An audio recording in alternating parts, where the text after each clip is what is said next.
बिस्मिल्लाहिर्रहमानिर्रहीम। अवामी मसाइल और उनके हल के साथ मैं हूँ ताहा और मेरे साथ आज स्टूडियो में मौजूद हैं यूनुस शाहिद साहब, बाज़पुर उसके चीफ़ एडिटर हैं। यूनुस शाहिद साहब, क्या हाल है आपका? ठीक है, अस्सलाम वालेकुम। और यूनुस शाहिद साहब के साथ ही आपको मलिक रऊफ़ ज़ुबैर साहब बैठे नज़र आ रहे होंगे। मलिक रऊफ़ ज़ुबैर साहब, क्या हाल है? रोज़नामा रिट और रिट HD के जो हैं वो एडिटर हैं। क्या हाल है मलिक रऊफ़ ज़ुबैर साहब? जी अल्हम्दुलिल्लाह। और मेरे साथ जो हैं वो बाज़पुर सोशल मीडिया के एडिटर और तजिया निगार मौजूद हैं। रुस्तम, क्या हाल है आपका? ठीक है नाज़रीन गिरामी, हमारा आज का जो मौजू है वो इंतहाई अहम मौजू है, वो है सहाफ़ियों के मसाइल।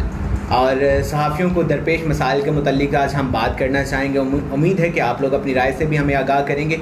यूनुस शाहिद साहब, सबसे पहला सवाल मेरा आपसे ये है कि सहाफ़ियों को आपके ख़्याल में जो सबसे ज़्यादा मसाइल दरपेश हैं उनमें से सहरे फहरिस्त कौन कौन से मसाइल हैं? बिस्मिल्लाहिर्रहमानिर्रहीम। क्योंकि मेरा भी ऑक्यूपेशन जो है वो सहाफ़त है, मैं सहाफ़त से रिलेटेड हूँ जी। तो जो मसाइल की निशानदेही एक प्राइमरी सतह का जर्नलिस्ट या सहाफ़ी कर सकता है और वही मसाइल को बयान भी कर सकता है, क्योंकि उसको अमली तौर पर मसाइल का सामना होता है। चीफ़ एडिटर या इदारों में बैठे हुए लोगों को इस कदर मसाइल नहीं होते जिस कदर उनके आगे रिपोर्टर्स को होता है, जो इलाके में वर्किंग पोजीशन में होते हैं जी, जो जिनको वर्किंग जर्नलिस्ट कहा जाता है। जी। इलाके के मसाइल जो है, जो सबसे पहले जो मसाइल का सामना करना पड़ता है, क्योंकि अभी भी पंजाब में जागीरदाराना निज़ाम है। बिल्कुल। आप किसी के खिलाफ खबर लगाएं, किसी की स्टोरी चलाएं या किसी के जराइम से पर्दा उठाएं, यकीन करो वो सबसे पहले आपके जान के दर पे होंगे, बिल्कुल गिरेबान तक आ जाता है। सबसे पहले आपको धमकियां मिलेगी, सबसे पहले आपके खिलाफ कार्रवाई होगी। जब वो आपके खिलाफ कार्रवाई करेंगे ना, या आपको वो थ्रेट करेंगे, तो ना तो पुलिस आपको शेल्टर देती नज़र आएगी, ना इंतज़ामिया आपको शेल्टर देगी। और सबसे बढ़कर जो हमारे मीडिया हाउसेज हैं, हमारे मीडिया हाउसेज जहाँ पर हमारे चीफ एडिटर बैठे होते हैं, हमारे इदारे के हेड बैठे होते हैं, उनको चाहिए कि इन मसाइल पर सबसे पहले अपना जो रिपोर्टर है, जो आपको स्टोरी देता है, जो आपको इलाके की सिचुएशन से मतला कर रहा है, उसकी दादरसी करें, उसके भाई हम आपके साथ खड़े हैं जी। आपकी तरफ कोई हाथ बढ़ाएगा, हम सबसे पहले उसका हाथ रोकेंगे जी। इंतजामिया के साथ मिसाल पर डिस्ट्रिक्ट सतह पर हम लोग बैठे हैं, अगर हमारे किसी इलाकाई सहाफ़ी को कोई मसला होता है, कोई उसको तंग करता है या वो किसी जराइम से पर्दा उठाता है, उसको कोई थ्रेट मिलता है, तो सबसे पहले हमें हरकत में आना चाहिए। DPO के पास जाए, DC के पास जाए, जिस मुतलका शोबे से वो रिलेटेड थ्रेट आ रहे हैं उसकी रोकथाम किरदार अदा करें। इससे न सिर्फ हमारे साथियों को हौसला पड़ेगा, बल्कि नए लोगों को भी इस फील्ड में आने का मौका मिलेगा। यार देखो उनका इदारा किस तरह उनको शेल्टर मुहैया कर रहा है, किस तरह उनकी मदद कर रहा है और किस तरह उनको गाइड दे रहा है। जी बिल्कुल। आपके ख्याल में सहाफ़ियों को जो है वो ना तो इंतज़ामिया शेल्टर देती है अगर वो किसी भी मसाइल का शिकार हो जाए, ना आवाम जो है वो उनके साथ होती है, और सबसे बड़ी बात कि जिस इदारे में वो काम कर रहे होते हैं वो इदारा भी उससे मुंह मोड़ लेता है। मलिक रऊफ़ ज़ुबैर साहब, आपकी माशाल्लाह सहाफ़त पे बहुत ग्रिप है, आपसे भी मैं यही अहम सवाल करना चाहूँगा कि आपके ख्याल में सहाफ़ियों को जो मसाइल पेश आ रहे हैं उनमें सहरे फहरिस्त कौन कौन से मसाइल हैं? बिस्मिल्लाहिर्रहमानिर्रहीम। जैसा कि हम देखते हैं कि पाकिस्तान में आप अक्सर देखते हैं कि सच लिखने की पादाश में, सच बोलने की पादाश में अक्सर सहाफ़ी कत्ल हो जाते हैं। बिल्कुल ऐसे ही। अक्सर सहाफ़ियों पर मुकदमात दर्ज हो जाते हैं, अक्सर सहाफ़ियों को भागना पड़ता है। अगर आप किसी भी ताकतवर, ये एक जहाद है, जो जहाज फी सबिलिल्लाह हम कर रहे हैं, अगर किसी भी ताकतवर के खिलाफ जब भी आप लिखते हैं उसी वक्त वो आपके घर तक पहुंच जाते हैं, आपको धमकियां वसूल होना शुरू हो जाती हैं, आपकी जान खतरे में आ जाती है। अगर आप हुकूमती इदारों के खिलाफ जाते हैं, ज़ाहिर बात है सहाफ़ी ने सच लिखना है, जब वो सच लिखता है तो हुकूमती इदारों की तरफ से मुख्तलिफ FIR दर्ज की जाती हैं या कार्य सरकार में मुदाखलत के FIR दर्ज करके सहाफ़ियों को परेशान किया जाता है। सहाफ़त मैं समझता हूँ एक ऐसा पेशा है इस वक्त, इस जो मादे का यानी कि पैसे का ज़माना है, जिसमें हर बंदे को अपनी जो है घर की फ़िक्र है, हर बंदे को ये फ़िक्र है कि अपना घर कैसे चलाना है। तो ऐसे दौर में सहाफ़ी खुद अपने काम काज करते हैं और घर चलाने के लिए मजदूरी करते हैं, और साथ में वो सहाफ़त करते हैं। मजदूरी उनको इसलिए करनी पड़ती है कि ना ही हुकूमती सतह पर कोई आज़ादियाँ उनको दिया जाता है, ना ही कोई अखबार या टेलीविज़न का अदारा लोकल सतह पर अपने जो छोटे रिपोर्टर्स होते हैं उनको ना ही कोई तनख्वाह वगैरह दी जाती है, बल्कि सिक्योरिटी के बाद में उन्हें कहा जाता है कि हज़ारों रुपया जो नाकाबिले वापसी फ़ीस है वो जमा करवाएं। तो जैसा कि आपको पता है मैंने MSc की है मैथ कम्युनिकेशन, कोई भी बड़ा अदारा जो है वो मुझे उस वक्त तक जो है नुमाइंदगी नहीं देगा जब तक 10-15 हज़ार रुपये नहीं आप जी अच्छी रकम जो है सिक्योरिटी की मद में ना दो। जब हम फ्री ऑफ कास्ट काम कर रहे हैं फिर वो सिक्योरिटी भी की मद में दें, पेपर्स लगवाने हैं या टेलीविज़न के और जो अखराजात वो ऐड वगैरह वो भी हमारी जिम्मेदारी होती है। और ऊपर से आवाम जो है, आवाम हमें क्या खिताब देती है जो वो आपको पता ही है, मैं तो ये इस्तेमाल नहीं करूँगा क्योंकि जो है इतनी सख्त मजदूरी करके फिर जो है वो सहाफत करना मैं नहीं समझता कि जहाज से काम है। इस वक्त के ज़माने में सच जो है बोलना इंतहाई मुश्किल काम है। जी बिल्कुल। अभी मैं आप दोनों अहबाब से एक और हम सवाल कर यूनुस साहब से पूछना चाहूँगा, सहाफ़ी कहाँ से खाए? एक अहम सवाल है और मुझे उम्मीद है कि आप इसका कोई मुझे मुनासिब जवाब देंगे, आवाम को मुनासिब जवाब देंगे। सहाफ़ी कहाँ से खाए? असल में जब से पाकिस्तान में सहाफ़त शुरू हुई या अखबारी सनद बड़ी है या इलेक्ट्रॉनिक मीडिया आया है तो बदकिस्मती से पाकिस्तान पूरे में जो वर्किंग जर्नलिस्ट हैं उनकी तनख्वाहें नहीं होती। मसलन इस्लामाबाद इलेक्ट्रॉनिक मीडिया है, कोई एनी1 TV चैनल को ले लें, उसके जो रिलेटेड कैमरा मैन है जो सुप्रीम कोर्ट की बीट को कर रहे हैं या पार्लियामेंट बीट, उनकी तो तनख्वाहें हैं, लेकिन जो उनके पूरे पाकिस्तान के अजला में तैनात हैं उनके रिपोर्टर, उनकी तनख्वाह नहीं है। और यहाँ से बदकिस्मती का सफ़र शुरू होता है। मेरे ये साथ असफल यार अहमद साहब उन्होंने एक साथ मैसेज भी भेजा है कि सहाफ़ी पैसा कहाँ से कमाते हैं। इसका सिंपली सा ये जवाब है कि सारे सहाफ़ी पैसा नहीं कमाते हैं। जी जो फील्ड में वर्कर हैं, मैं अखबारी सनद की बात करता हूँ। अखबारी सनद से दो तरह से सहाफ़ी को रिलीफ मिलता है इदारे की तरफ से। सबसे पहले तो उसे अखबार में कमीशन मिलता है। मिसाल के तौर पर अखबार की कीमत 10 रुपये तो 40% इदारा उसको कमीशन देते हैं, यानी इदारा उसको 6 अगर वो अखबार बेचे तो अगर अखबार बेचे। दूसरा उसको कोई ऐड मिलता है, कोई इश्तिहार एनीवन मिलता है तो उसमें से 30% उसको कमीशन दिया जाता है। 30%। इसके अलावा जो वो इलाके में रहकर अगर कोई सहाफ़ी, सारे सहाफ़ी एक जैसे नहीं होते, सारे सहाफ़ी पर एक लेबल नहीं लगाया जा सकता है कि वो बुरे कमाश से ताल्लुक़ रखते हैं या ब्लैक मेलर हैं। मैंने इंतहाई अच्छे इतने पढ़े लिखे और अच्छे और नए सहाफ़ी देखे हैं, यकीन करें उनकी सारी उम्र सहाफ़त में गुजर गई है। कोई उन पर उंगली नहीं उठा सकता किसने सारी उम्र में किसी को ब्लैक मेल किया है या किसी को थ्रेट करके इसने पैसा कमाया है। हाँ, सब शोबे में पाकिस्तान जैसा दूसरे शोबा अच्छे लोग भी हैं, बुरे लोग भी हैं। इस तरह सहाफ़त में भी चंद एक लोग ऐसे आ गए हैं जिनके नाम के साथ वो ब्लैक मेलर का लफ्ज़ लगा तो लोगों ने सब पे वो लेबल लगा दी। लेकिन मैं समझता हूँ ये हमेशा हमारा दीन भी हमें ये सिखाता है कि हमें अच्छाई का जो पहलू है उसको पकड़ना चाहिए, अच्छाई को मद्देनज़र रखना चाहिए। एक हमारे दोस्त थे मियां असलम साहब, वो इस्लामाबाद से मुशर्रफ दौर में MNA सेलेक्ट हुए। जी जी। तो उनके पास बैठे थे तो उन्होंने कहा कि यार एक इंसान में अगर 99 बुराइयाँ हो, एक खूबी हो, तो आप उसकी खूबी को डिस्कस करें। वो जब आप उसकी खूबी को डिस्कस करेंगे तो वो ज़रूर सोचेगा यार मेरे पास गिरबान में 99 बुराइयाँ एक खूबी, लेकिन लोग मेरी खूबी को मद्देनजर रखें तो वो 99 बुराइयाँ जो अपनी छोड़ देगा।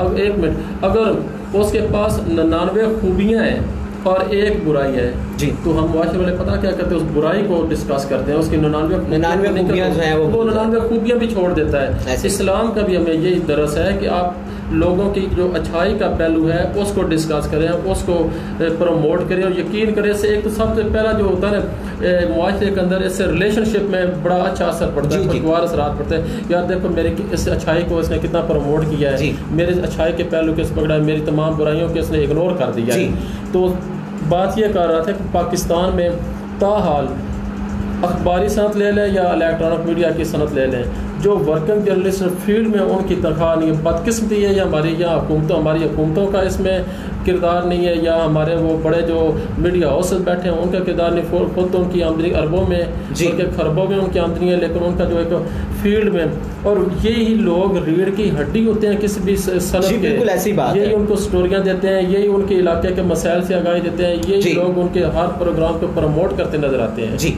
रुस्तम, मेरा आपसे भी यही सवाल है कि आपके ख्याल में सहाफ़ियों को कौन से मसाइल दरपेश हैं? आप तमाम अहबाब से गुजारिश ये करूँगा सबसे पहले कि वक्त की नज़ाकत को मद्देनज़र रखते हुए मुख्तसर गुफ्तगू करें, क्या मसाइल दरपेश है? भाई बहुत अच्छी बात की है यूनुस शाह साहब ने और मलिक रऊफ साहब ने, इन्होंने तर्जुमानी की है जो नौजवान सहाफ़त में आ रहे हैं, उन्होंने बहुत अच्छी तर्जुमानी उनकी की है। लेकिन मैं ये समझता हूँ कि जो नौजवान सहाफ़त में आ रहे हैं और एक जज्बे के साथ वो आ रहे हैं, नौजवान नए सहाफ़ी जो है वो एक जज्बा लेके आ रहे हैं। उनका एक मकसद होता है, इस मकसद से आते हैं कि हम अवामी मसाइल को उजागर करें जी। किसी के साथ जुल्म ज़्यादती हो रही है, किसी गरीब के साथ कोई जुल्म हो रहा है, हम उसको उजागर करें अल्लाह काम तक पहुँचाएँ, ठीक है। लेकिन मैं यहाँ तक मैंने काफ़ी चीज़ें यहाँ देखी हैं कि उनकी जब वो किसी की तर्जुमानी कर रहे होते हैं तो उनकी आवाज़ को ही दबा दिया जाता है, ठीक है। एक चीफ एडिटर है, वो एक अदारा चला रहा है, एक अखबार का मालिक है, वो एक अदारा चला रहा है, ठीक है। उसकी तो चलो अपने वो जैसे भी अखराजात हैं वो अपने पूरे कर रहा है वो। लेकिन एक रिपोर्टर है, वो सारा दिन जैसे भी वो करता है, वो अपना वो न्यूज़ इकट्ठी करता है, वो जैसे भी अपना वो करके शाम को लेके आता है, ऑफिस में लेके आता है। वो उसके पास 10 खबरें हैं, मेरे ख्याल से उसकी जब वो खबरें चीफ एडिटर पढ़ते हैं, ठीक है, वो कहते हैं इसकी भी नहीं लगानी, अपनी मर्जी से नहीं लगानी, ठीक है। क्योंकि कुछ अखबार जो है वो सिर्फ 40 मंथलियों पर रहेंगे, ठीक है। ये एक दल हकीकत है, ये पूरे मंडी बोल दिन की नहीं, ये पूरे पाकिस्तान में ऐसा हो रहा है कि कुछ अखबार हैं और जो चैनल हैं, न्यूज़ चैनल हैं, वो 40 मंथलियों पर रहे हैं, ठीक है। और ये जो अपना जो रिपोर्टर हैं उनको एक यानी कि वो मायूस हो गए, काफ़ी लोग पीछे हट चुके हैं, यार ये क्या है, हम एक यानी कि अच्छा वर्क करते हैं, हम लोगों की तर्जुमानी के लिए हम इतना अच्छा काम करते हैं। और जिन एक मिसाल है कि एक बंदा किसी रिपोर्टर के पास जाता है, यार तुम इस रिपोर्टर इस अखबार के, यार ये हमारी आवाज़ तुम अल्लाह अपनी अखबार के ज़रिए अल्लाह काम तक पहुँचाओ। जब वो रिपोर्टर लेके जाएगा अपने चीफ एडिटर के पास, चीफ एडिटर की कोई वाकफियत निकल आएगी, यहाँ कुछ वहाँ से उसको काम कर देगा, वो खबर उसकी हो जाएगी, वो उसकी यहाँ पे ब्रेक लग जाएगी, खबर वो आगे जाएगी नहीं, ठीक है। अगर जाएगी भी तो 1-2 अखबार पे लगेगी, ठीक है, तो बस वहीं पे खबर रह जाएगी, वो सिर्फ खबर नाम की खबर होगी, यानी कि उस पर कोई नोटिस नहीं लेगा, कोई DPO DCO, यानी कि जैसे खबर तो अगर सब अखबार वाले अगर इकट्ठे हो गए एक जो हकीकत पे जो मबनी खबर है उस पर अगर नोटिस दिलाना चाहें तो दिला सकते हैं जी, बिल्कुल, क्योंकि मीडिया पावर का नाम है, ठीक है। अगर ये नोटिस दिलाना चाहें, अगर ये DPO के पास इकट्ठे होकर जाते हैं तो ये एक खबर पे नोटिस दिला सकते हैं जी, ठीक है। लेकिन ऐसा होता नहीं है, फिर वो मायूस हो के वो पीछे हटने, मैं तो ये देख रहा हूँ कि लोग पीछे हटना शुरू हो गए नौजवान, ना तो तनख्वाह है, एक ये बड़ा मसला है, ना तो तनख्वाह है, इश्तिहार बहुत, यानी कि मंडी में आप देखें तो इश्तिहार बहुत कम होते जा रहे हैं जी। ऐसे पूरे पाकिस्तान में कमीशन ही होती है, इश्तिहारों की कमीशन होती है, रिपोर्टर्स के पास के इश्तिहार लेके आए, उसमें उसने कमीशन लेनी होती है, तनख्वाह तो है कोई नहीं, ठीक है। अगर उसकी न्यूज़ भी नहीं लगनी, अगर वो क्योंकि अगर न्यूज़ लग जाएगी तो खुश हो जाएगा, यार मैंने एक अच्छा काम किया, नेक काम किया है, ठीक है, तो मेरी न्यूज़ भी लग गई है, चलो एक दो से हो रहा है, तनख्वाह तो से नहीं मिली है, तो उसकी न्यूज़ तो लग रही है जी।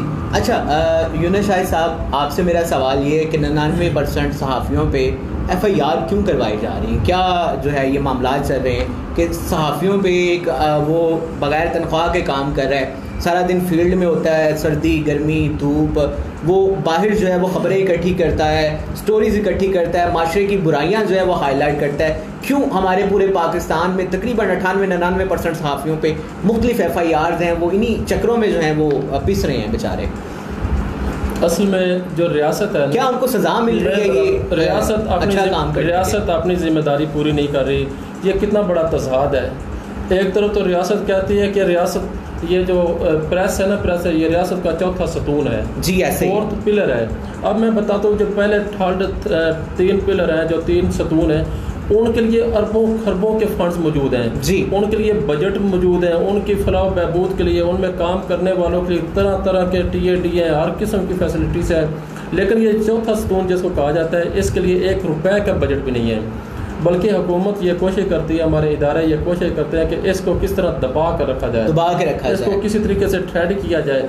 जब भी कोई सच लिखने की कोशिश करता है तो उसको मुख्तलिफ FIR मुकदमात का सामना करना पड़ता है। मैं कई मिसालें कम हो जाती है, मिसालें दे सकते हमारे कई, जैसे हमारे बड़े शोरश काश्मीरी हैं और दूसरे हैं, वो उनकी आधी ज़िंदगी अगर देखें जेलों में गुजरी है, उन्होंने सिर्फ सच लिखा, सच की पादाश में उन पर मुकदमात बने, उन्हें जेलों का सामना करना पड़ा।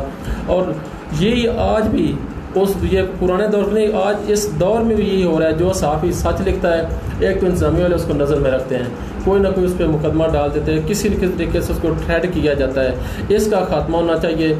आज इमरान खान की हुकूमत है, एक तब्दीली की हुकूमत है, तो तब्दीली ये सहाफ़ी बिरादरी उसी वक्त महसूस करेगी जब सहाफ़ियों की फलाह व बहबूद के लिए इक़दाम किए जाएंगे। हुकूमत इस सनत को अपनी सरपरस्ती में लेगी, अपनी सरपरस्ती में डिवीजन सतह पर, सूबाई सतह पर, डिस्ट्रिक्ट सतह पर, तहसील सतह पर बाकायदा सहाफ़ियों को इलेक्शन कराए जाएँ, उनके प्रेस क्लब बनाए जाएँ, उनके लिए सहाफ़ती कॉलोनियाँ बनाई जाएँ और सहाफ़ियों की कैटेगरीज बनाई जाएँ। A कैटेगरी बना लें, B बना लें, C बना लें, उस तरीके से जैसे हमारे अफसरान के स्केल है, ये कैटेगरीज क्या तालीमी मयार के हवाले से होंगी या सीनियर और जूनियर के हवाले से? ये होगी उनका साख्ती तजर्बा, क्योंकि आप जो हमारे बड़े हैं जिनकी 60-70 साल उम्र हो गई है, उनकी उस वक्त मैट्रिक तालीम थी, मिडिल तालीम थी, आप अगर तालीम को हमने म्यार बनाया तो वो तो आखिरी दर्जे में भी नहीं आ गए। अगर तजर्बे को हम बुनियाद बनाएंगे वो पहली कैटेगरी में आ गए, और एक सीनियर को पहली ही कैटेगरी में आना चाहिए। उसकी सीनियरिटी जो बनती है, उसका जो तजर्बा एक्सपीरियंस बनता है, उसको पहली लिस्ट में ही आना चाहिए। हुकूमत लिस्ट मुरतब करे और उनकी बाकायदा जैसे हुकूमती मुलाजमीन की स्केल बुनियाद पर तनख्वाहें, इस तरह इन लोगों की तनख्वाहें लगाई जाएँ। अगर आज भी हुकूमत इनकी तनख्वाहें लगा दे, या अपने जो माशी एक फ़िक्र है ना, उससे बेफिक्र होकर यकीन करें पाकिस्तान भर में कहीं से मिसाल नहीं मिलेगी किसी ने किसी को ब्लैकमेल किया, किसी ने किसी को थ्रेट कर पाया। जब ये माशी फ़िक्र से आज़ाद हो जाएंगे, इससे एक निखार पैदा होगा, सहाफ़त में निखार पैदा होगा, अच्छी से अच्छी स्टोरी लॉन्च होगी, अच्छे से अच्छे हक़ाइक़ से पर्दा उठाएंगे। बदकिस्मती से हुकूमत इस पर तवज्जो नहीं दे रही, हुकूमत को फौरी तौर पर इस पर तवज्जो देनी चाहिए। ये रियासत का चौथा सतून है, रियासत का चौथा सतून उस वक्त ही फ़ाल हो सकता है जब हुकूमत इस पर तवज्जो दे और इसके लिए बजट मुख्तस करे। बहुत अच्छी बात। नाज़रीन ग्रामी, मेरा अगला सवाल होगा मलिक रऊफ़ ज़ुबैर साहब से कि सहाफ़ियों के मसाइल को हल करने के लिए, उनके मुख्तलिफ परेशानियों को दूर करने के लिए हमारे तंजीमें मुख्तलिफ काम कर रही हैं, पूरे पाकिस्तान में काम कर रही हैं, प्राइवेट सेक्टर में भी प्रेस क्लब्स हैं और मुख्तलिफ तंजीमें हैं, कोई कौंसल्स भी बनाई गई हैं, उनमें इत्तेहाद की कमी क्यों है? क्या वो आपके ख्याल में इत्तेहाद की कमी, इसके ऊपर भी रोशनी डालें। और एक और सवाल इसके साथ भी अटैच कीजिए, क्या वो तमाम तंजीमें जो हैं वो सहाफ़ियों के मसाइल को हल करने में कामयाब हो रही हैं? जी, इत्तेहाद की कमी और मसाइल को हल करने वाली जो बात है ये तकरीबन जो है एक ही है, लेकिन उससे पहले मैं जो रुस्तम ने बातें की हैं उनका थोड़ा जवाब देना चाहता हूँ कि उन्होंने कहा कि मंथली पर चल रहे हैं। देखिए, सहाफ़ियों में 3 इकसाम है। एक इकसाम वो है जो बड़े बिजनेसमैन हैं, वो सहाफ़त को बतौर टूल इस्तेमाल करते हैं, हॉबी भी इस्तेमाल करें, एज अ शेल्टर इस्तेमाल करते हैं। ठीक है, आप कह लें कि आप भी इस्तेमाल करते होंगे। और एक ऐसी है जो जिनको आप काली भेड़े कहते हैं, वो सहाफ़त को बजरिया कैसे कह लें कमाई का जरिया ब्लैकमेलिंग के तौर पर ऐसे ही है। लेकिन एक तीसरी कैटेगरीज भी है जिसमें मैं अल्हम्दुलिल्लाह आता हूँ आपके सामने। मैं मजदूरी करता हूँ, मजदूरी करके सहाफ़त जो है वो एक पार्ट टाइम कर रहा हूँ, लेकिन ये 24 घंटे ध्यानदार सहाफ़त कर रहा हूँ। कोई बंदा भी चाहे कब तकरीबन 2 दहाइयाँ हो चली हैं मुझे सहाफ़त करते हुए, और अल्हम्दुलिल्लाह मैंने BA मैथ्स कम्युनिकेशन और MSc मैथ्स कम्युनिकेशन किया है। तो मेरे ख्याल में अच्छे ईमानदार यूनुस साहब जैसे, आप जैसे, रुस्तम जैसे, मेरे जैसे लोग जो हैं वो इस फील्ड में मौजूद हैं। दूसरा आपने कहा इत्तेहाद की कमी, तो आप देख लें जितने भी जो हैं अदारा-जात जो हैं उनमें सब में जो है एक इत्तेहाद है। एक बंदे के खिलाफ कोई दरख्वास्त होती है ना तो दूसरे उसको सहारा देते हैं। जी बिल्कुल ऐसी हो, लेकिन ऐसी तंजीमें बनाई जाती हैं। हमारा सहाफ़ी तबका ऐसा है कि हर एक सहाफ़ी दूसरे सहाफ़ी की जड़ें काट रहा होता है। एक सहाफ़ी अफसर के पास बैठा है, दूसरा उठ के आता है, वो उसकी बदखोइयाँ कर रहा है और उसके मामलात उसको दे रहा है, जबकि ऐसे होता नहीं है। इसके पीछे रीज़न क्या है? क्या सहाफ़ी की वो ग्रूमिंग नहीं हो रही? क्या जो जिस लेवल पे उसकी ग्रूमिंग होनी चाहिए वो ग्रूमिंग नहीं हो पा रही? जो है सहाफ़त वो एज ए जो है जैसे जहाज के तौर पर और एक जो है इसको फ्रीज़ा समझ कर कर रहे हैं, तो हमें इस चीज़ की बिल्कुल ज़रूरत ही नहीं है ना किसी की बदखोइयाँ करने की ना। तो वो हम जो है अपना हमारा जो है काम बोलेगा, हमारा जो है वो जो सच्चाई है वो बोलेगी, उनको खुद ब खुद वो जो है पता चलता जाएगा। तो ये जो आपने कहा कि इत्तेहाद की कमी और जो तंजीमें मौजूद हैं वो क्या काम कर रही हैं, मैं समझता हूँ वो एक कागजी कार्रवाई के सिवा कुछ भी नहीं कर रही हैं। सहाफ़ियों की तहफ़्फ़ुज़ के लिए, सहाफ़ियों के तनख्वाह के लिए हुकूमत जब इतने बड़े बड़े इदारे चला रही है, इतने ज़्यादा मुलाज़मीन रखे हुए हैं, उनकी एक जो है मेरे ख्याल में PM जो है उसकी नायब कासद की तनख्वाह भी 30,000 रुपये ऐसे ही है। तो सहाफ़ी ने कपड़े घर से पहनने हैं, खाना घर से खाना है, पेट्रोल घर से, और उसका जो घर जो बच्चे हैं वो अब जो है खाना चलाना ही आपको पता है कि कितना जो है घर का निज़ाम चलाना कितना मुश्किल है। तो सहाफ़ियों को जो मसाइल दरपेश हैं उस पर जो है हुकूमत वक्त और सहाफ़ियों की जो तंजीमें हैं इनको मुतहिद होना चाहिए। और मैं समझता हूँ ग्रुपिंग की बजाय इत्तेहाद होना चाहिए। एक जो है वो प्लेटफार्म बनाकर उसके तहत काम करना चाहिए और उसके बाकायदा इलेक्शन होने चाहिए। और यूनुस साहब ने कहा कि सीनियर के लिहाज से उसको सीनियरिटी दी जाए। अब देखना तो ये चाहिए कि सीनियर ईमानदार भी है नहीं है, वर्कर भी है कि नहीं है। ऐसे तो नहीं सिर्फ सीनियर ही है, या अब मैं क्या कहूँ, अगर देखें दूसरे अदारे में CSS करके एक नौजवान जो है, लड़का या लड़की जो है, उसकी उम्र बिल्कुल कम है, इतनी मेहनत करके इतना वो जो है टैलेंट लेकर वो सामने आ जाता है, वो अदारे में अफसर ही लगता है जी, वो पूरे अदारे को रन कर रहा होता है। जो तजर्बा रखते हैं वो तो नीचे जूनियर ही काम करते हैं। तो मेरे ख्याल में जो है नए आने वाले जो अच्छे पढ़े लिखे साथी हैं उनको जगह देनी चाहिए, आना चाहिए। और सहाफ़ती कॉलोनी का इजरा हो रहा था दूसरे शहर में, मेरे ख्याल में हर हुकूमत ने सहाफ़ती कॉलोनी का इजरा किया, सहाफ़ियों को ज़मीनें, घर, सेहत कार्ड, पता नहीं क्या क्या देने के वादे दिए, कागजी हाथा किया है ना। सेहत कार्ड जो है सबको दिए गए हैं, महकमा पुलिस को भी शायद जारी किए गए हैं। सहाफ़ी जो है जो फीस बिल्ला काम कर रहा है तो उसके लिए क्या सेहत कार्ड नहीं होना चाहिए? और सहाफ़ती कॉलोनी जो है वो सहाफ़ियों के लिए नहीं होनी चाहिए? क्या हेल्थ की जो है सहूलियात उनको नहीं होनी चाहिए? या उनको जो है वो इज़हार राय जो है वो सच पर पाबंदी नहीं होनी चाहिए? उनको आज़ादी नहीं होनी चाहिए? उनका माशरे में या जो अदारे हैं उनमें एक इज़्ज़त व एहतराम नहीं होना चाहिए? मैं समझता हूँ कि ये जो है तमाम चीज़ों का बहुत ज़्यादा फुकदान है, इस पर बहुत ज़्यादा मेहनत करने की और मिल बैठ कर इस पर जो है एक जामिया पॉलिसी बनाने की। यूनुस शाह साहब, मेरा आपसे अगला सवाल ये कि पाकिस्तान के हर शहर में, हर इज़ला में 2 से 3 प्रेस क्लब मौजूद हैं, क्या वजह है इसकी? क्या ज़रूरत है इन 2 से 3 प्रेस क्लबों की? भाई असल में जो बात, अगर नहीं ज़रूरत तो इसको कैसे कंट्रोल? मसला नहीं है 2 प्रेस क्लब हैं, 3 प्रेस क्लब है, 1 प्रेस क्लब। असल में मेजॉरिटी सहाफ़ियों के अंदर मेजॉरिटी आनी चाहिए। वो लोगों को एजुकेट कर रहे हैं, लोगों को एक अच्छी चीज़ों से मुतारफ़ करा रहे हैं, लोगों को अवेयरनेस दे रहे हैं। लेकिन अफसोस उस वक्त होता है जो लोगों को एजुकेट करने वाले लोग हैं वो खुद डिवाइड हैं। इसमें हमारे जो बड़े हैं उनको मिलकर किरदार अदा करना चाहिए। सीनियर जो साफ़ी है उनको मिल बैठ कर एक ऐसा अमल बनाना चाहिए, एक ऐसा प्लेटफार्म बनाना चाहिए कि सालाना इलेक्शन का इनेकाद हो और उसके लिए जो इलेक्टेड बॉडी आए और सारे उसको फॉलो करें, सारे उसको फॉलो करें और उसके साथ चलें। क्या इन प्रेस क्लब को सेमी गवर्नमेंट सेक्टर में डाल दिया जाए? जी, मैंने बात की थी। एक तरफ तो रियासत का तजाद देखकर रियासत कहते हैं ये चौथा सतून है, जबकि चौथे सतून की फलाह बहबूद के लिए 1 रुपए का फंड भी नहीं रखा जाता।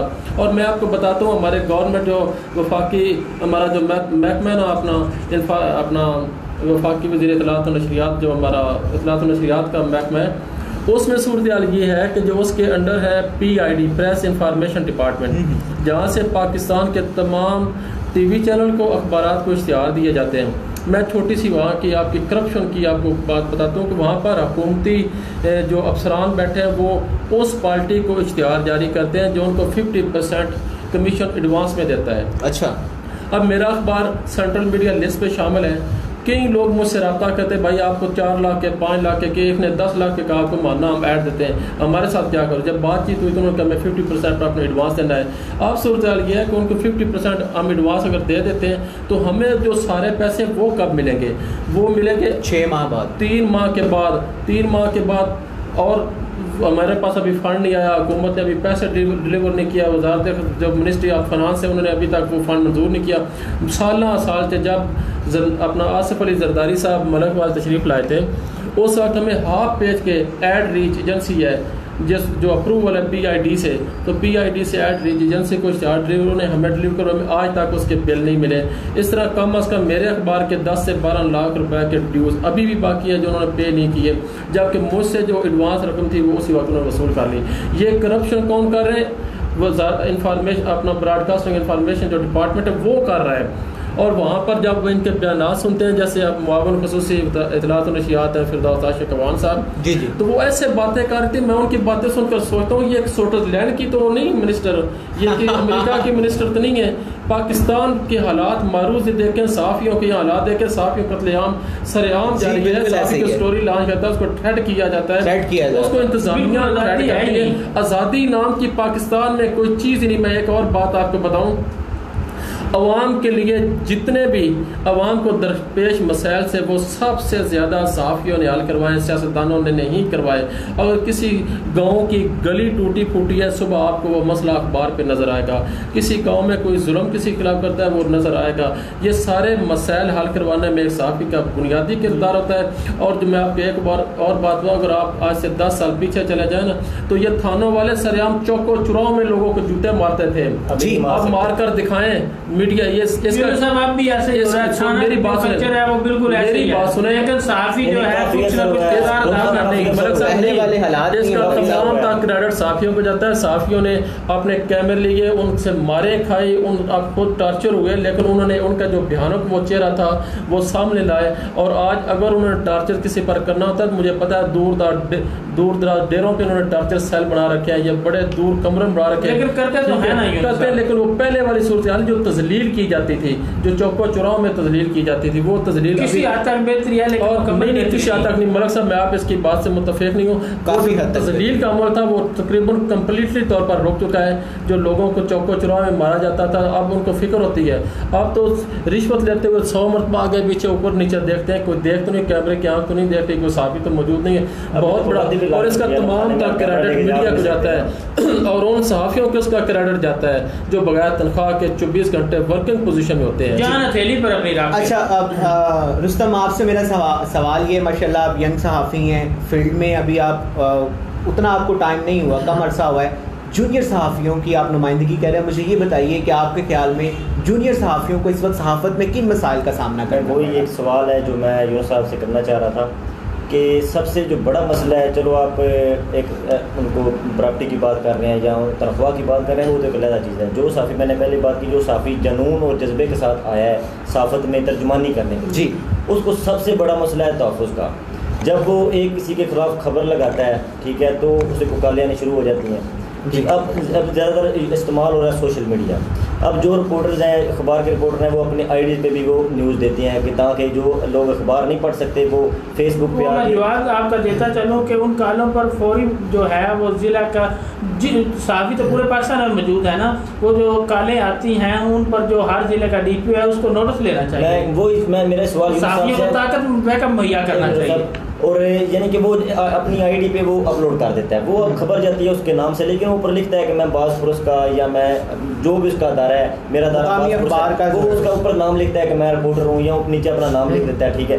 तो उसको तहफ़्फ़ुज़ किसने देना है? चीफ एडिटर ने देना है या अपना ज़िले के DPO ने देना है? उसको जब कॉलें आती हैं, क्योंकि वो अगर वो गलत न्यूज़ लगा रहा है, फेक न्यूज़ लगा रहा है, फिर तो जवाब दे है किसने फेक न्यूज़ लगाई। अगर वो हकीकत में अपनी न्यूज़ लगा रहा है, फिर उसको कॉलें आ रही हैं, ये तुमने क्यों न्यूज़ लगाई है।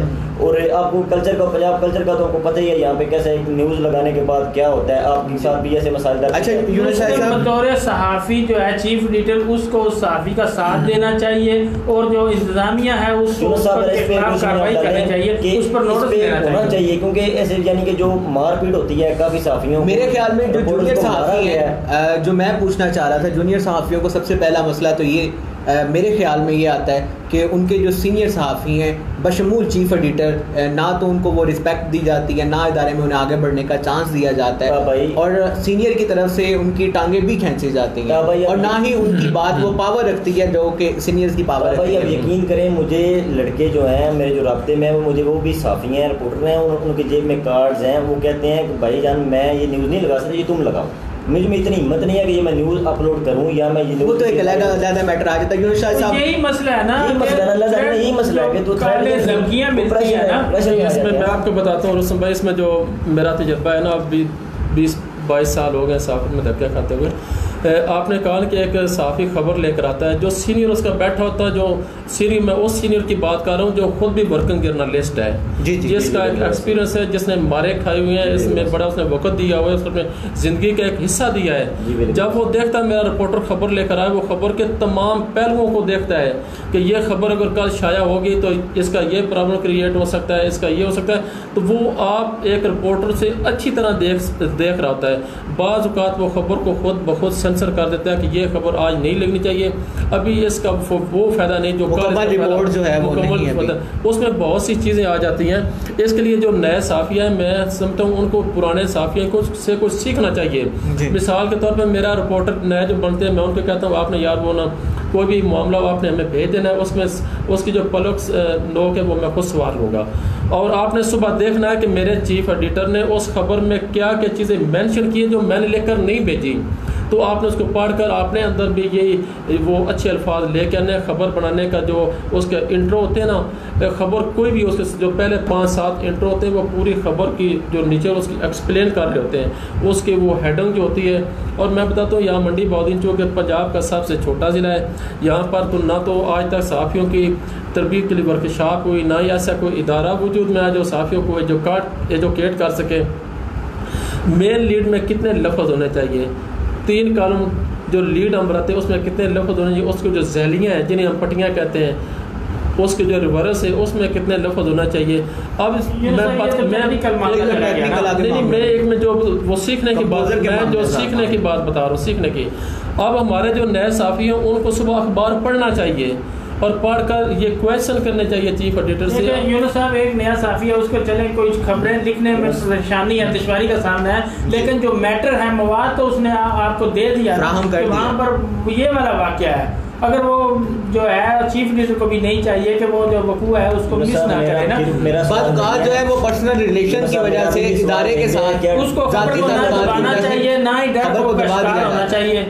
बात इस तरह होता है, मैं आपको बताता हूँ, ये जो पर्सनल रिलेशनशिप की बात कर रहे हैं ना आप, ये एक बहुत बड़ा फैक्ट है, बहुत बड़ा फैक्ट। मिसाल तौर पर पाकिस्तान बात हो रही है, बासियत इंसान, मैं बासियत इंसान कहता हूँ, हम खता के पुतले हैं, हमें खता ये विरसे में मिली है।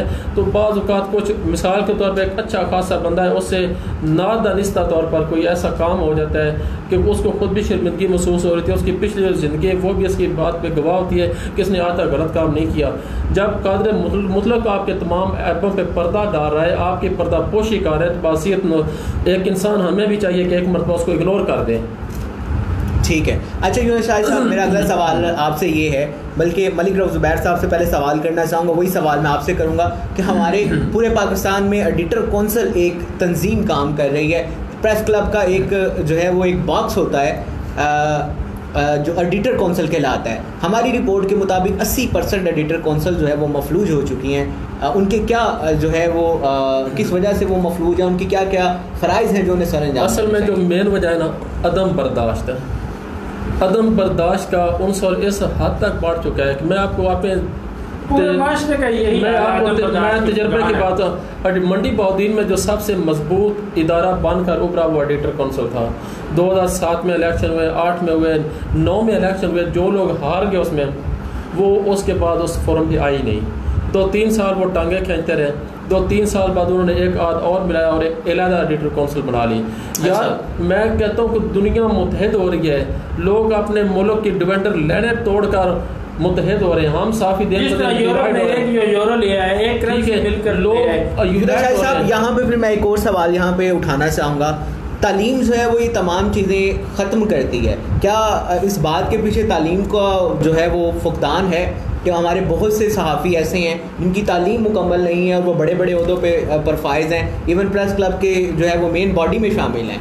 क्या फिर जो हमारे नौजवान जो तालीम याफ्ता नौजवान हैं जिन्होंने MSc मास कम्युनिकेशन किया है, BA मास कम्युनिकेशन में किया है, को भी देखना चाहिए ना कि मैं आपको बताता हूँ, ये एक बड़ी तलख हकीकत है।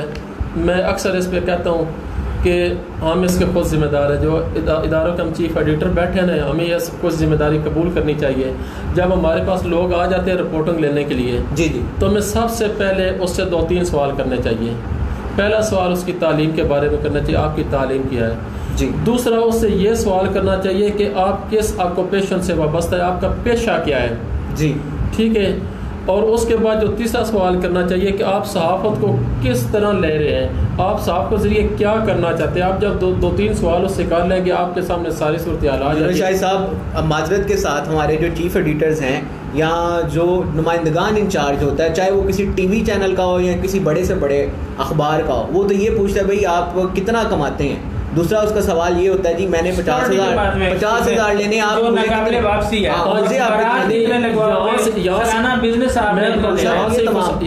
ये तमाम बातें पूछने के बाद यार फसाद का आगाज इसी बात से हो जाता है। जब मैं 50,000 इदारे को देकर जाऊंगा ना तो करप्शन तो यहाँ से शुरू होती है ना। मैं 1 लाख रुपया पूरा करने की कोशिश करूंगा, ठीक है। शाहिद साहब, इस वक्त हमारे मंडी बहाउद्दीन पाकिस्तान में दूध बेचने वाले के पास अखबार का प्रेस कार्ड मौजूद है, छल्ली बेचने वाले के पास प्रेस कार्ड मौजूद है, इवन ये जो छोटे छोटे होटलों पे वेटर्स हैं उनके पास भी प्रेस कार्ड मौजूद है।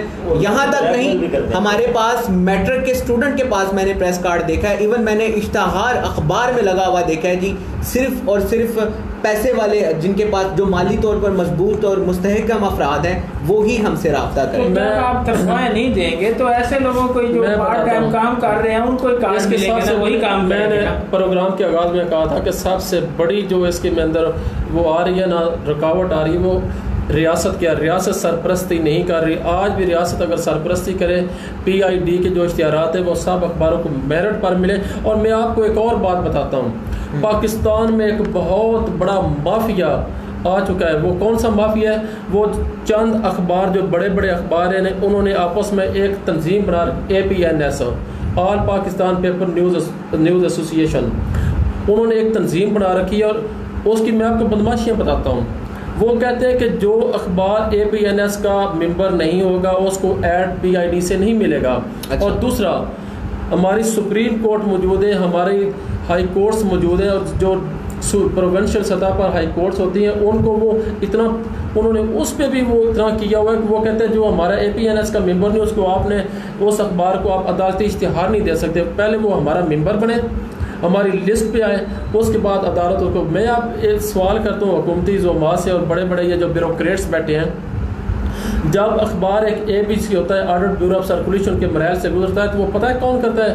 22 ग्रेड के सेक्रेटरी उसका ऑडिट कर रहे होते हैं। उसके बाद जब अखबार सेंट्रल मीडिया लिस्ट में शामिल होने के लिए अप्लाई करता है तो उसकी रिपोर्ट, इतनी सख्त रिपोर्ट नीचे से लेकर ऊपर तक जाती है कि सूबे का जो सबसे बड़ा होम सेक्रेटरी है वो उसकी रिपोर्ट फेडरल को भेजता है। फेडरल में बैठा सेक्रेटरी इंफॉर्मेशन जो 22 ग्रेड का लास्ट पे होता है वो उसकी अप्रूवल देता है। जब इतने मराइल से एक अखबार गुजर कर इश्तिहारात के लिए मंजूर होता है, अप्रूवल होता है, तो अब ये मामे कहाँ से आ गए कि हमारी लिस्ट में शामिल हो तो फिर आपको ऐड मिलना है। ये बदमाशी का कल्चर खुद साफियों ने आप बनाया हुआ है, खुद उन्होंने इन्हें प्रोटेक्ट कर रहे हैं, खुद इन्होंने डेवलप किया हुआ है। ये खुद जैसे बड़े सांप छोटे को खा, बड़ी मछली छोटी को खा जाती है। आज भी पाकिस्तान में यही हो रहा है कि बड़े जो ये मगरमच्छ बैठे हुए हैं सहाफत में, बड़े ये जो मामे गिर बैठे हुए हैं, ये छोटों की अकतलफी कर रहे हैं। ये कभी भी नहीं चाहेंगे कि छोटों को कुछ मिले, उनके अखबार पर मोटों को हमारे मुकाबले पे आ जाएं। मलिक साहब, मेरा आपसे अगला सवाल ये है कि हमारी काली भेड़ें जो मौजूद हैं सहाफत में, चाहे वो छोटे लेवल पे सीनियर हैं जूनियर, छुटकारा कैसे हासिल किया जाए? जो सिर्फ अखबारात, बड़े बड़े चैनल्स उन्होंने खोले हुए हैं, अखबार सिर्फ अपने आप को शेल्टर देने के लिए खोला जाता है, अपना काला धंधा जो है उसे छुपाने के लिए खोला जाता है कि इंतज़ामिया जो है वो हम पे हाथ ना डाले। बाज़-औक़ात कुछ होटलों के ऊपर अखबारों के TV चैनल्स के बाहर फ्लैक्सेस लगे हुए होते हैं कि कोई अगर फूड इंस्पेक्शन वाला आ जाए या कोई और इदारा आ जाए, मैरिज हॉलों के बाहर लगे होते हैं जी ये फ़लाँ जो है वो उसका नुमाइंदगान है, फ़लाँ चैनल का नुमाइंदगान है, प्लाजों के बाहर लगे हुए होते हैं। इनसे छुटकारा कैसे हासिल किया जाए इन काली भेड़ों से?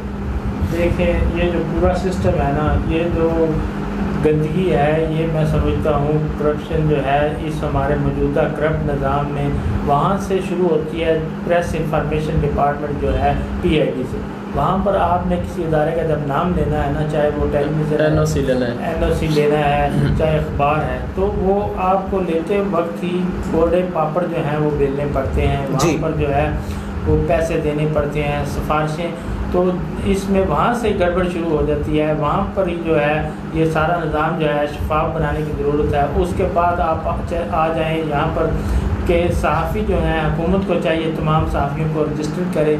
मेरे ख्याल में तमाम सहाफ़ी जो हैं वो रजिस्टर्ड ही नहीं है, वो भी एक मुश्किल मरला है। 1-2 सहाफ़ी रजिस्टर होते हैं, 2-3, ज़्यादा तो सहाफ़ी रजिस्टर हमारे पास है ही नहीं। यार ये जो मलक साहब बात कर रहे थे ना, रियासत का मतलब है रियासत माँ जैसी होती है, माँ के जितने बच्चे भी हों वो उनसे बराबरी का इक्वल सलूक करती है। तो यहाँ पर रियासत ने जो सलूक किया हुआ है मैं जिसके पास पैसे हैं, अब जैसे ministry of information and broadcasting की बात ये कर रहे हैं, तो वहाँ पर जिसने पैसे दिए उसको टाइटल उसी दिन मिल गया, उसको NOC उसी वक्त मिल गया। वहाँ पर ये नहीं देखा जाता ये करप्ट है, ये क्या है, ये मुल्क दुश्मन है, ये क्या है, जबकि म्यार ये नहीं होना चाहिए। उसका फौरी तौर पर मिनिस्ट्री ऑफ इंफॉर्मेशन ब्रॉडकास्टिंग के जो जिम्मेदार है उनको उसके डिस्ट्रिक्ट से जो अप्लाई कर रहा है उसके डिस्ट्रिक्ट से पुलिस से रिकॉर्ड लेना चाहिए और करेक्टर सर्टिफिकेट की बुनियाद पर उसको NOC जारी होना चाहिए। और फिर जब वो NOC के डिक्लेरेशन के लिए मुतल्लिका DC के पास अप्लाई करता है, वहाँ पर भी क्या होता है, जो 3 रिपोर्टें बनती है, रेवेन्यू डिपार्टमेंट से बनती है, इंफॉर्मेशन डिपार्टमेंट से बनती है, या दूसरे या क्या CID से बनती है, पुलिस डिपार्टमेंट से, वो तीनों सिर्फ ताल्लुक की बुनियाद पर फौरी वापस आ जाती है। वहाँ पर कोई इन्वेस्टिगेशन नहीं होती है कि इस पर कितने मुकदमात हैं, इसके खिलाफ क्या क्या, इसके करतूत क्या है, ये क्या करता है, ये मुआशरे का मुफीद शहरी साबित होगा या बैड करैक्टर साबित होगा, कुछ नहीं देखा जाता। इसमें रियासत मुकम्मल तौर पर खामोशी इख्तियार किए हुए है और इसी रियासत की खामोशी की वजह से आज हम डिवाइड है। अगर रियासत यहाँ पर खामोशी इख्तियार ना करे, रूल एंड रेगुलेशन का इनकाद हो और उसका नफाज हो, तो यकीन करें प्रेस क्लब भी फ़ाल होंगे, सहाफ़ी भी फ़ाल होंगे, माशी फ़िक्र भी नहीं होंगे। और ये जो करप्ट माफिया जिसके खिलाफ आज हुकूमत इलान जंग कर रही है, मैं आप चैलेंज करता हूँ हुकूमत को, सहाफ़ियों को आज आप चौथा सतून समझे मान लें, इनके लिए फ़ंड का इजरा करें। हम देखते हैं ये करप्ट लोग कैसे करप्शन करते हैं। मलिक साहब, मेरा आपसे आखिरी सवाल और उसके बाद प्रोग्राम का इख्तिताम कर रहा था कि जब तक ये जो करप्ट निज़ाम है ये रहेगा तो फिर ये कुछ भी नहीं हो सकता ना। सहाफ़ी जब जो है वो मंजूरी से लेकर आखिर तक जो मरले तक जो है पैसे देता रहेगा, वो जो डिस्ट्रिक्ट इंफॉर्मेशन ऑफिस है उसके पास सहाफ़ी रजिस्टर्ड नहीं होंगे। और जो हमारी तंजीमें बनी हैं मुख्तलिफ जो है उनको जो है मेरे ख्याल में बर्दाश्त का आंसर पैदा करना चाहिए, अदम बर्दाश्त को ख़त्म करना चाहिए, एक दूसरे को बर्दाश्त करना चाहिए। जो पढ़े लिखे सहाफ़ी हैं उनको सामने आना चाहिए। ठीक है, सीनियर सहाफ़ी जो हैं उनका इज़्ज़त एहतराम होता है। आपको पता है कि यूनिवर्सिटियाँ जो हैं वो भी जो वर्किंग जर्नलिस्ट जो होते हैं जिनका तजर्बा एक्सपीरियंस होता है उनको ज़्यादा डिग्रियाँ जारी करती हैं। जी बिल्कुल ऐसे ही है। जो हम पढ़ कर भी आते हैं, हमें अदारों में भेजा जाता है कि आप इंटर्नशिप करके आएँ, कुछ सीख के आएँ, उसके बाद जो है आपको डिग्री दी जाएगी। तो सारे इस निज़ाम को जो है वो मैनेज करने की ज़रूरत है। वो हमारे जो प्रेस क्लब जो बने हुए हैं मंडी बहाउद्दीन में 2 हैं, हर जो ज़िले में है इसी तरह 2 से 3 मौजूद बने हुए हैं, तो उनको इत्तेहाद पैदा करना चाहिए। वो एक होना चाहिए, 2 3 नहीं होने चाहिए। उसके बाद उनमें वो तमाम जो वर्किंग जर्नलिस्ट हैं उनका वोट जो है वो बनना चाहिए, उनको जो है वो हक देना चाहिए जो उसका पूरा है एक अदारा जो है। और ये सिर्फ वोट ही नहीं बनना चाहिए, उसकी पूरी जो है वो पुष्ट पनाही करनी चाहिए। उसको कोई अगर मसला बनता है, धमकियाँ मिलती हैं, कुछ ऐसा मसला बनता है, या वो सहाफ़ियों की जो हकूक़ हैं, बुनियादी हकूक़ जैसे वो कॉलोनी है या सेहत कार्ड है या फिर वो आ जाता है कि जो आज़ादी की बात कर रहा हूँ, कम से कम जो 30 चैनल्स में मिलना चाहिए हुकूमत की तरफ। अभी तक अपने मुलाजमों को 3 माह की तनख्वाही नहीं दी टीवी चैनल्स वालों ने, तो वो हुकूमत को कुछ गड़बड़ कर रही है। वो उतने लेवल का ज़्यादा जो है हम जो है वो वर्किंग जो है वो बात कर रहे हैं, वो भी उनका यही मामला है को जो नई हुकूमत आई है मेरे ख्याल में उसने जो है उनको इख्तियारात जो है वो देने जो है वो उन पर कोई पाबंदी लगाई है जिस वजह से वो तनख्वाहें जो हैं वो नहीं मिल रही हैं। तो इसी तरह हुकूमत को चाहिए कि आज़ादिया जो है वो दिया जाए सहाफ़ियों को। और उसके बाद जो है प्रेस क्लब में वाईफाई जो है वो हुकूमत की तरफ से हो, चाहे खाने वगैरह का बंदोबस्त वहाँ पर हो, और इंटरनेट जो सहूलियात वहाँ पे मेज़ कुर्सियाँ जो भी सहाफ़ियों को चाहिए वो फिर सेमी गवर्नमेंट सेक्टर में प्रेस क्लब आ जाएगा ना। नहीं, ऐसा नहीं होना चाहिए। मैं समझता हूँ इसको आज़ाद ही रहना चाहिए, इसको प्राइवेट ही रहना चाहिए, इसी तरह ही रहना चाहिए। हमारे प्रेस क्लबों के 6-6 माह के किराए भी देने वाले हैं। प्राइवेट रहेगा तो ये तमाम बातें मौजूद रहेंगी। मैं ये कह रहा हूँ कि फैसिलिटी हुकूमत दे। अभी सिर्फ प्रेस क्लब का सदर इसलिए बनाया जाता है, इसलिए मुंतखब किया जाता है कि वो खर्चा करेगा। नहीं देखिए, ये अच्छी बात नहीं है। प्रेस क्लब मैं आपको पाकिस्तान के मुख्तलिफ सदूर ऐसे प्रेस क्लब के गिनवा देता हूँ कि जो सिर्फ सदूर इस वजह से कि वो प्रेस क्लब का खर्चा कर रहे हैं। वक्त को बर्दाश्त करना चाहिए। तो फिर वो गवर्नमेंट सेमी गवर्नमेंट सेक्टर में चला जाएगा। सेमी गवर्नमेंट में जब उनको आप सिर्फ आज़ादियाँ देंगे, वहाँ पर जो फलाई रियासतें हैं उनमें जो है वैसे भी जो रज़ाकार काम कर रहे होते हैं उनको भी आप सैलरी दे रहे हैं कि नहीं दे रहे हैं। तो अगर इन सहाफ़ियों को आज़ादियाँ देना शुरू कर दें तो इनका घर तो चलेगा। जब जो अदारा जो सहाफ़ी माश से ही आज़ाद नहीं होता उसने क्या जर्नलिस्ट करनी है, जो अपने हकूक़ की जंग नहीं लड़ सकते वो औरों के हकूक़ की क्या जंग लड़ेंगे। बिल्कुल सामीन ग्रामी, हमारे प्रोग्राम का वक्त जो है वो ख़त्म हुआ चाहता है और पूरे प्रोग्राम का कंक्लूजन सिर्फ यही निकलता है कि जब तक सहाफ़ी आपस में इत्तेहाद से नहीं रहेंगे तब तक उनके मसाइल नहीं दूर हो सकते। सहाफ़ियों का सबसे बड़ा मसला इत्तेहाद है और इस उम्मीद के साथ आज के प्रोग्राम का इख्तिताम करते हैं कि आप जितने भी सहाफ़ी बरादरी हमें सुन रहे हैं वो इत्तेहाद से रहेंगे। अपना जी मलिक साहब, जैसे कि माशरे में टीचर को जो है बहुत ज़्यादा रिस्पेक्ट दी जाती है, इज़्ज़त दी जाती है, इसी तरह मैं समझता हूँ सहाफ़ी जो हैं वो आपके मुश्किल से मुश्किल जो इशू होते हैं, वाक़यात होते हैं जिन पर जो है बड़े बड़े पावरफुल लोग जो सामना नहीं कर सकते उनका, वो सहाफ़ी जो है एक जो वो मईशत के चक्कर में भी जो है वो कमज़ोर होता है, लेकिन वो सर पर कफन बांध कर जहाद कर रहा होता है। तो माशरे को भी चाहिए कि उसको इज़्ज़त दे, जिस तरह टीचर को इज़्ज़त दी जाती है तो हुकूमत को भी ये एक जारी करना चाहिए, नोटिफिकेशन जारी करना चाहिए कि जहाँ भी सहाफ़ी जाएँ उनकी इज़्ज़त रिस्पेक्ट की जाए और माशरे को भी चाहिए कि उनको जो है वो इज़्ज़त की निगाह से देखें। जी बिल्कुल नाज़रीन ग्रामी, अपना ढेर सारा ख्याल रखिएगा, आपसे इजाज़त चाहेंगे। अल्लाह हाफ़िज़। अल्लाह हाफ़िज़।